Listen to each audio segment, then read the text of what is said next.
Hello అండి, నమస్తే. Welcome back to Family Bytes. ఈరోజు వీడియోలో ఒక టేస్టీ అండ్ హెల్దీ లడ్డూని మీతో షేర్ చేయాలనుకుంటున్నాను. ఐరన్, కాల్షియం ఎక్కువగా ఉండే రాగి లడ్డూని రోజుకి ఒకటి తిన్నా చాలు. పిల్లలకైనా పెద్దలకైనా ఆరోగ్యానికి చాలా మంచిది. ఇక్కడ నేను రాగి లడ్డూలని చాలా సింపుల్ వేలో తక్కువ నెయ్యితో ఈజీగా చేసుకునే ప్రాసెస్ని చూపిస్తున్నాను.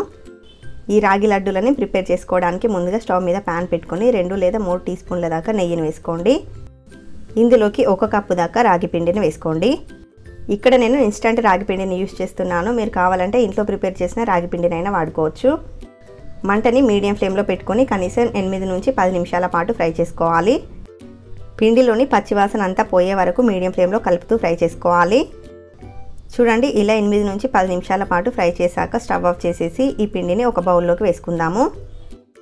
ఇప్పుడు స్టవ్ మీద మళ్ళీ ప్యాన్ పెట్టుకొని 1/2 కప్పు దాకా పల్లీలను వేసుకోండి.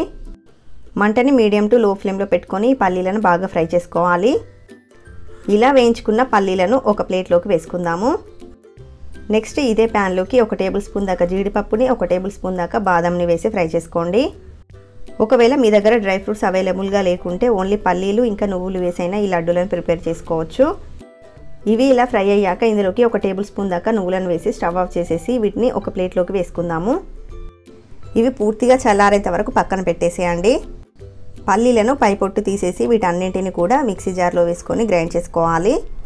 వీటిని మరీ మెత్తగా కాకుండా కొంచెం బరకగా గ్రైండ్ చేసుకోండి. ఇలా గ్రైండ్ చేస్తే మనం లడ్డు తినేటప్పుడు చాలా టేస్టీగా ఉంటుంది. గ్రైండ్ చేసుకున్న పౌడర్ని రాగి పిండిలోకి వేసుకోండి. ఇందులోనే చిటికెడంత ఉప్పుని మంచి ఫ్లేవర్ కోసం 1 టీ స్పూన్ దాకా యాలకుల పొడిని వేసుకొని మిక్స్ చేసుకోండి. ఇప్పుడు మనకి రాగి పిండి మిక్స్ అయితే రెడీ అయిపోయింది.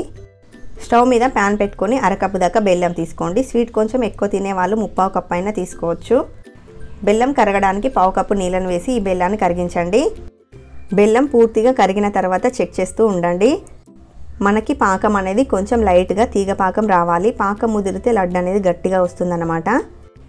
కాబట్టి లేత తీగ పాకాన్ని ప్రిపేర్ చేసుకోవాలి. ఇలా పాకం వచ్చిన తర్వాత ఇప్పుడు స్టవ్ ఆఫ్ చేసేసి ఈ బెల్లం సిరప్ని డైరెక్ట్గా రాగి పిండిలోకి వడకట్టి తీసుకోండి. ఇలా వడకట్టడం వల్ల బెల్లంలో ఏమైనా నలకలున్నా కూడా సపరేట్ అయిపోతాయి. ఇలా పాకాన్ని వేసేసి అంతా కలిసే విధంగా ఒకసారి బాగా కలుపుకోండి. అంతా మిక్స్ చేశాక ఒక 2 నిమిషాల పాటు అలా వదిలేయండి. వేడి అనేది ఎక్కువగా ఉంటుంది కాబట్టి 2 నిమిషాల తర్వాత చేతికి కొంచెం నెయ్యిని అప్లై చేసుకొని కొంచెం కొంచెంగా పిండిని తీసుకొని ఇలా రౌండ్ బాల్స్ లాగా చేసుకోండి. లడ్డు మిశ్రమం పూర్తిగా చల్లారక ముందే మనం లడ్డూలాగా ప్రిపేర్ చేసుకోవాలి. లేకపోతే లడ్డు చేయడం కొంచెం కష్టం అవుతుందన్నమాట. ఇలా చాలా ఈజీగా హెల్దీగా లడ్డూలను అయితే ప్రిపేర్ చేసుకోవచ్చు. అలాగే మీకు లడ్డు చుట్టేటప్పుడు డ్రైగా అయిపోయి లడ్డు చేయడానికి రాకపోతే 2 టీ స్పూన్ల నెయ్యిని కానీ పాలను కానీ వేసి కలిపి లడ్డూలను ప్రిపేర్ చేసుకోవచ్చు. సో అంతేనండి, ఎంతో టేస్టీ అండ్ హెల్దీ అయిన రాగి లడ్డూలు అయితే రెడీ అయిపోయాయి. వీటిని ఎయిర్ టైట్ బాక్స్లో పెట్టి స్టోర్ చేసుకుంటే 15 నుంచి 20 రోజుల పాటు అయితే తినేయచ్చు. మీరు కూడా ఈ హెల్దీ రాగి లడ్డూలను ఒకసారి ట్రై చేసి చూడండి, చాలా టేస్టీగా ఉంటాయి.